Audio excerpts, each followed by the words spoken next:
Bismillahirrahmanirrahim. Assalamualaikum warahmatullahi wabarakatuh. Perkenalkan, nama saya Melia Sonia dengan NPM 10119138 dari C1 Manajemen STISTMI Bandung. Nah, teman-teman, dalam video kali ini kita akan membahas tentang Rasulullah SAW lebih jauh. Sebelum kita mempelajari yang lainnya, kita harus terlebih dahulu tahu perbedaan Nabi dan Rasul. Nabi adalah utusan atau seseorang yang diberi wahyu oleh Allah Subhanahu wa Ta'ala dengan syariat untuk dirinya sendiri, atau mengokohkan syariat yang telah ada sebelumnya kepada kaum tertentu. Sedangkan Rasul adalah seorang yang diberi wahyu oleh Allah Subhanahu wa Ta'ala dan wajib disampaikan kepada umatnya. Nah, kita akan bahas kondisi Jazirah Arab atau dunia sebelum lahirnya Nabi Muhammad SAW. Pada saat Islam masuk di Jazirah Arab, di zaman Nabi Ibrahim alaihissalam, akhlak mulia tersebar. Penduduk lembah Mekah mengenal tauhid dan jauh dari kesyirikan. Beberapa masa setelah wafatnya Nabi Ibrahim dan Ismail alaihissalam, terjadi perubahan besar di tanah Mekah. Agama tauhid tergerus oleh ombak kesyirikan, tergerus budaya dan pemikiran. Setelah itu, masuklah berhala-berhala ke Ka'bah yang suci. Penduduk tanah suci di sekitar Baitullah Al-Haram menjadi penyembah berhala. Akhirnya, agama Nabi Ibrahim alaihissalam hanya dipegang oleh sebagian kecil masyarakat.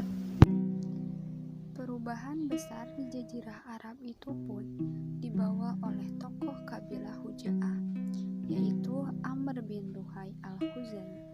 Ia adalah pemimpin politik dan agama di Mekah. Ia dicintai dan disegani masyarakat. Bahkan penduduk Mekah menganggapnya sebagai ulama besar dan wali yang mulia. Suatu hari, Amr bin Luhai pernah bersyafar ke Syam.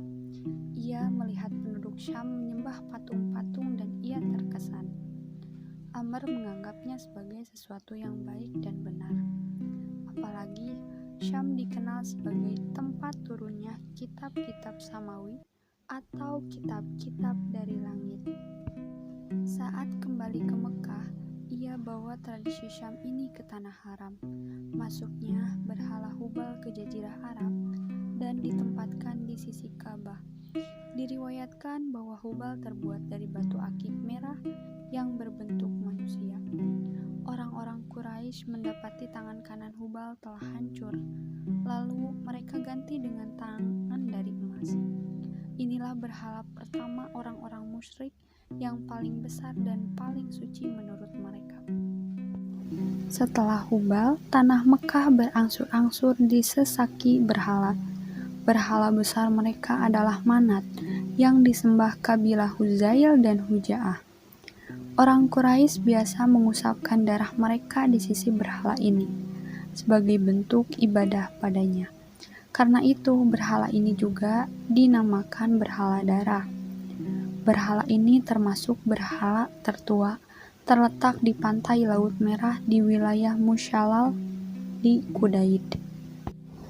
Kemudian ada Lata, berhalanya orang Taif, dan Al-Uzza, berhala termuda, namun yang terbesar dari dua berhala sebelumnya. Berhala ini disembah oleh orang Quraisy dan kabilah lainnya. Kemudian, kesyirikan semakin tersebar, dan berhala pun semakin merajalela. Mereka membuatkan kuil untuk berhala-berhala ini. Mereka mengagungkan sebagaimana mengagungkan Ka'bah. Walaupun mereka berkeyakinan Ka'bahlah yang lebih utama. Walaupun berhala kian marak, namun masyarakat Arab tetap mengagungkan Ka'bah. Mereka pula yang menaruh berhala di sekeliling Ka'bah. Tetapi mereka meyakini bahwa berhala-berhala itu yang menciptakan mereka dan alam semesta. Namun setan membisiki bahwa berhala itulah yang mendekatkan diri mereka kepada Allah. Hal ini tercantum dalam Quran Surat Az-Zumar ayat 3. Ayat ini menjelaskan orang Arab jahiliyah beriman kepada Allah, tapi mereka campur mencampuri keimanan itu dengan kesyirikan. Dan pada saat itu pula marak tersebar membudaya perdukunan. Nah teman-teman, setelah kalian mengetahui kondisi jazirah Arab atau dunia sebelum lahirnya Nabi Muhammad SAW, selanjutnya kita bahas tentang kisah Nabi lahir hingga diangkat menjadi Rasul. Lahirnya Nabi Muhammad SAW ke permukaan bumi bertepatan pada hari Senin 12 Rabiul Awal tahun Gajah atau 20 April 570 Masehi di kota Mekah. Ibunya bernama Siti Aminah dan ayahnya bernama Abdullah bin Abdul Muthalib, keturunan dari suku Quraisy. Tahun kelahiran Nabi Muhammad SAW disebut tahun Fil atau tahun Gajah karena pada tahun tersebut bersamaan datangnya pasukan Abroha di negeri Habsyi menuju ke negeri Yaman yang mengendarai gajah untuk merusak dan menghancurkan Ka'bah. Di tengah-tengah perjalanan mereka dibinasakan oleh Allah Subhanahu wa Ta'ala dengan diperintahkannya burung-burung yang membawa batu kecil untuk membinasakan Abroha dan pasukannya. Hal ini tercantum dalam firman Allah dalam Quran Surat Al-Fil ayat 1-5. Di masa kecil Nabi Muhammad SAW bekerja sebagai seorang pengembala kambing. Hal itu mengingat karena beliau sejak 6 bulan dalam kandungannya, ayahnya meninggal ketika berdagang ke Syam. Umur 6 tahun Nabi Muhammad SAW ditinggalkan oleh ibunya. Sepeninggal ibunya, Nabi Muhammad diasuh oleh kakeknya bernama Abdul Muthalib. Kakeknya adalah seorang pemuka Quraisy yang sangat disegani. Nabi Muhammad mendapat kasih sayang dan perhatian yang sangat besar dari kakeknya. Tapi sayang, hanya 2 tahun Nabi Muhammad diasuh kakeknya. Abdul Muthalib meninggal saat Nabi Muhammad berusia 8 tahun. Sepeninggal kakeknya, Nabi Muhammad diasuh oleh pamannya bernama Abu Thalib. Nabi Muhammad diajari oleh pamannya bagaimana cara hidup. Di gurun pasir, Nabi mengerti apa arti kehidupan. Kemudian, pamannya melihat kecerdasan Nabi Muhammad pada usia 12 tahun. Setelah itu, diperkenalkan ilmu perniagaan, dan Nabi Muhammad pun ikut serta dalam pengelolaan perdagangan milik pamannya. Ketika diajak oleh pamannya ke Syam di Basro, mereka bertemu dengan seorang pendeta Nasrani yang bernama Buhairo. Pendeta tersebut melihat tanda kenabian pada diri Nabi Muhammad, seperti yang tertulis jelas di dalam kitab-kitabnya. Pendeta tersebut menasihati Abu Thalib agar melindungi Nabi Muhammad SAW. Pada usia 25 tahun, Nabi Muhammad mulai berdagang sendiri tanpa bantuan pamannya. Ketika berdagang, Nabi Muhammad sangat jujur, tidak pernah membohongi para pembelinya, tidak pernah mengambil keuntungan yang terlalu besar, ramah dan penuh kasih sayang. Jadi, keberhasilan berdagang Nabi Muhammad karena kepribadiannya yang mulia. Kepribadian yang mulia tersebut merebut hati setiap orang termasuk Khadijah. Di usianya tersebut, kemudian Nabi Muhammad menikah dengan Khadijah. Dari pernikahannya, mereka dikaruniai 7 orang anak. Nabi Muhammad SAW merasakan keresahan atas perilaku yang dilakukan oleh masyarakat Arab yang sudah jauh dari nilai kebenaran. Kemudian Nabi Muhammad melakukan uzlah atau mengasihkan diri di Gua Hiro, tepat tanggal 17 Ramadan tahun ke-40 dari kelahirannya.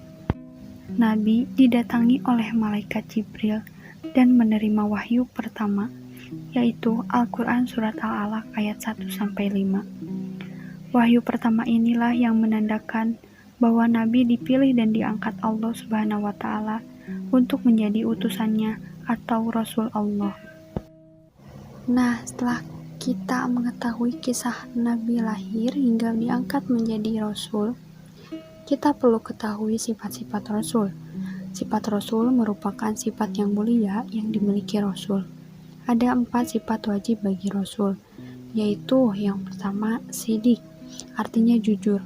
Rasulullah SAW selalu mengutamakan sifat kejujuran dalam kehidupannya. Yang kedua yaitu amanah, artinya dapat dipercaya. Rasulullah SAW tidak pernah ingkar dalam menjalankan amanah apapun, sehingga orang lain dapat dengan penuh percaya kepadanya. Yang ketiga yaitu patona, artinya cerdas. Rasulullah SAW memiliki kecerdasan yang sangat luar biasa. Beliau selalu belajar dari kehidupannya. Yang keempat yaitu tabligh, artinya menyampaikan. Rasulullah selalu menyampaikan kebenaran. Beliau tidak pernah menyembunyikan. Keempat sifat tersebut wajib dimiliki oleh seorang Rasul. Setelah kalian mengetahui sifat-sifat Rasul, kalian perlu tahu kedudukan dari seorang Rasul. Rasulullah memiliki kedudukan yang sangat istimewa bagi umat Islam. Namun, kedudukan beliau yang istimewa tidak disikapi oleh umat Islam dengan sikap gulu atau berlebihan, sebagaimana sikap kaum Nasrani yang mempertuhankan Nabi Isa alaihissalam. Nabi Muhammad tidak ada bedanya dengan manusia lain. Beliau adalah manusia biasa, memiliki jasad dan memiliki keturunan. Oleh karena itu, sebagai manusia biasa, Rasulullah melakukan aktivitas seperti makan, minum, berniaga, dan aktivitas lainnya. Sedangkan sebagai Rasul, minal mursalin, Rasulullah memiliki tugas yaitu menyampaikan risalah dan bertugas menjadi pemimpin umat yang membimbing di jalan kebenaran. Nah, teman-teman, inti dari pembahasan kita kali ini yaitu tentang Ma'rifatul Rasul. Rasul adalah utusan Allah yang berkewajiban untuk menyampaikan perintah atau risalah Allah kepada umat manusia. Pentingnya iman kepada Rasul yaitu untuk menginterpretasikan hakikat yang sebenarnya dari agama Islam, yaitu Tauhidullah. Tugas para Rasul yaitu menyampaikan. Yang pertama, menyampaikan Ma'rifatullah atau mengenal hakikat Allah. Yang kedua, Tauhidullah, mengesahkan Allah. Yang ketiga yaitu Bashir wa Nazir, yaitu memberi kabar dan peringatan. Yang keempat yaitu mendidik dan membimbing.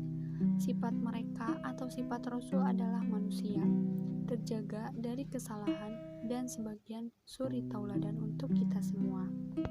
Nah, teman-teman, barangkali segitu yang dapat saya sampaikan. Mudah-mudahan bermanfaat bagi kita semua.